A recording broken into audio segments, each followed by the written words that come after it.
aspectos históricos, filosóficos, sociológicos e culturais dos métodos adequados de resolução de conflitos. Ao final da era industrial, o homem tinha que se adaptar aos produtos oferecidos e se contentar com uma demanda maior que a oferta. Neste momento, o foco deixa de ser o produto e passa a ser as necessidades do homem. Desta forma, começam a surgir preocupações quanto às relações estabelecidas entre as pessoas e um olhar mais atento às diferenças entre elas. Este é o início de propostas de resoluções de conflitos mais direcionadas ao respeito e diálogo entre as pessoas. Com base nisso, vem ganhando aderência e consistência a utilização de outros métodos de resolução dos conflitos que se caracterizaram pelo rompimento com as formas tradicionais do direito processual formal, passando a se buscar a adoção de procedimentos mais simples e informais. Antes de estudarmos os métodos adequados de resolução de conflitos no cenário brasileiro, faz-se necessário o estudo de alguns aspectos históricos, filosóficos e sociológicos sobre a origem da aplicação destes métodos.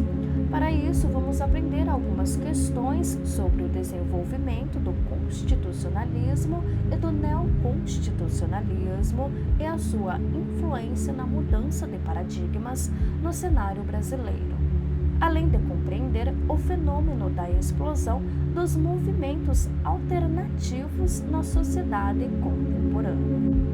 Primeiramente, você vai compreender os aspectos históricos, filosóficos e sociológicos sobre a origem da aplicação dos métodos adequados de resolução de conflitos. Essa realidade exige uma mudança de paradigma nas atuações do indivíduo e da sociedade no que diz respeito à resolução de conflito. Constitucionalismo. A evolução do constitucionalismo, segundo Barroso, teve seu início simbólico em Atenas durante os séculos V e VI a.C., prosseguindo na República Romana em 529 a.C.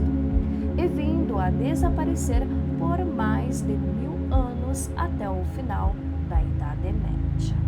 Conceito: constitucionalismo. Constitucionalismo é como se denomina um movimento social, político e jurídico e até mesmo ideológico a partir do qual emergem as constituições nacionais.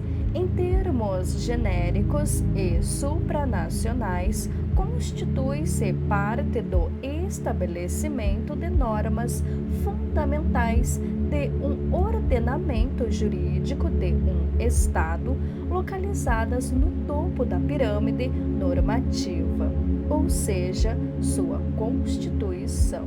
Seu estudo implica, deste modo, uma análise concomitante do que seja Constituição com suas formas e objetivos. O seu ressurgimento ocorreu com o advento do Estado absolutista no começo do século XVI, no momento em que as teorias de John Bunyan e Hobbes difundiram a ideia de soberania e centralização do poder na figura do monarca.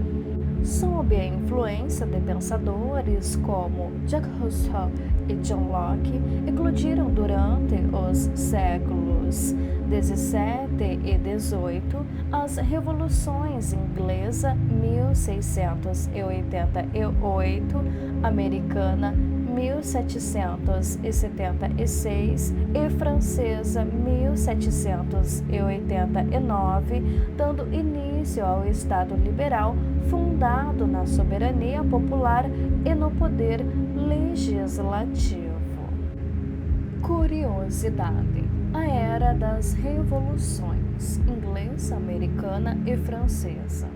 Revolução Inglesa, Revoluções Puritana, 1640 e Gloriosa, 1688. A Revolução Inglesa do século XVII representou a primeira manifestação de crise do sistema da época moderna, identificado com o absolutismo. O poder monárquico, severamente limitado, cedeu a maior parte de suas prerrogativas ao parlamento e instaurou-se o regime parlamentarista que permanece até hoje. O processo começou com a Revolução Puritana de 1640 e terminou com a Revolução Gloriosa de 1688. As duas fazem parte de um mesmo processo revolucionário. Daí a denominação de Revolução Inglesa do século XVII e não Revoluções Inglesas. Esse movimento revolucionário criou as condições indispensáveis para a Revolução Industrial do século XVIII, limpando o terreno para o avanço do capitalismo. Deve ser considerada a primeira revolução burguesa da história da Europa. Antecipou em 150 anos a Revolução Francesa. Revolução Americana, independência dos Estados Unidos.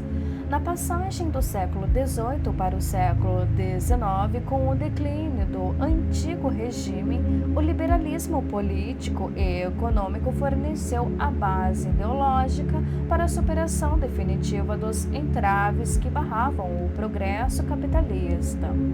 A Era das Revoluções, iniciada com a revolta dos colonos ingleses da América do Norte contra a respectiva metrópole, foi o resultado de um processo de progressivo amadurecimento ao longo do século XVIII, das condições que iriam determinar, no último quarto desse século, a luta em prol de sua independência.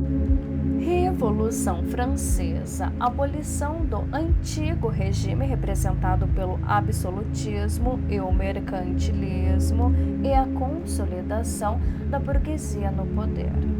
A Revolução Francesa significou o fim da monarquia absoluta na França.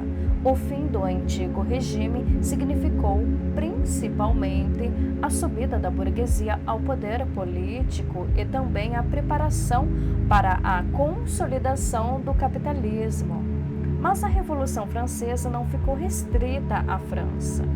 Suas ideias espalharam-se pela Europa, atravessaram o oceano e vieram para a América Latina, contribuindo para a elaboração de nossa independência política.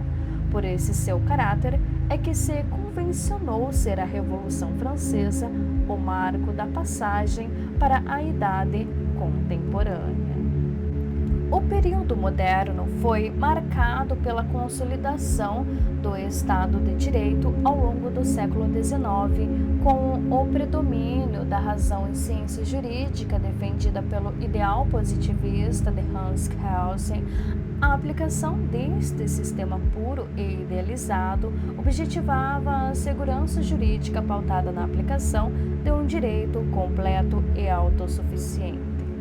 Na dogmática jurídica não há espaço para o papel criativo do juiz ou da filosofia, pois o direito está resumido à lei e organizado sob um sistema piramidal, em que a Constituição ocupa o lugar mais importante do ordenamento. Desta forma, A partir de uma base racional lógico-dedutiva, a interpretação jurídica se limita a uma simples subsunção da norma ao caso concreto, na medida em que eventuais lacunas são preenchidas pelo costume, analogia e princípios gerais de direito. Conceito: raciocínio lógico-dedutivo. Raciocínio lógico é uma sequência analítica de estudos de possibilidades para resolver um problema. Raciocínio lógico significa desenvolver uma estruturação do pensamento que permite uma análise lógica até que se chegue à conclusão sobre um determinado problema. O raciocínio lógico pode ser dedutivo quando faz uso da dedução de caminhos prováveis sobre determinado assunto. Subsunção da norma. O modelo tradicional de interpretação, conhecido como método da subsunção, é baseado na ideia de que a solução para os conflitos jurídicos está contida no ordenamento, cabendo ao aplicador desempenhar uma função técnica para encontrá-la. O positivismo volta seu conhecimento apenas para sua própria estrutura, sem qualquer reflexão sobre o seu próprio saber e seus fundamentos de legitimidade. Conceito: positivismo.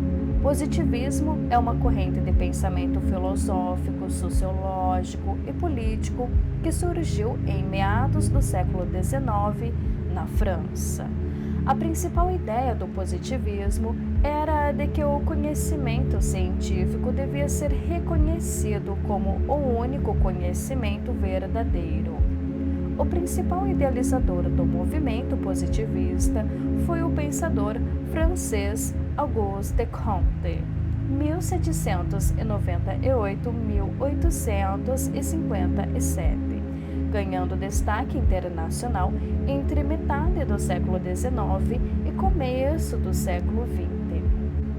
Segundo o positivismo, as superstições, religiões e demais ensinos teológicos devem ser ignorados, pois não colaboram para o desenvolvimento da humanidade.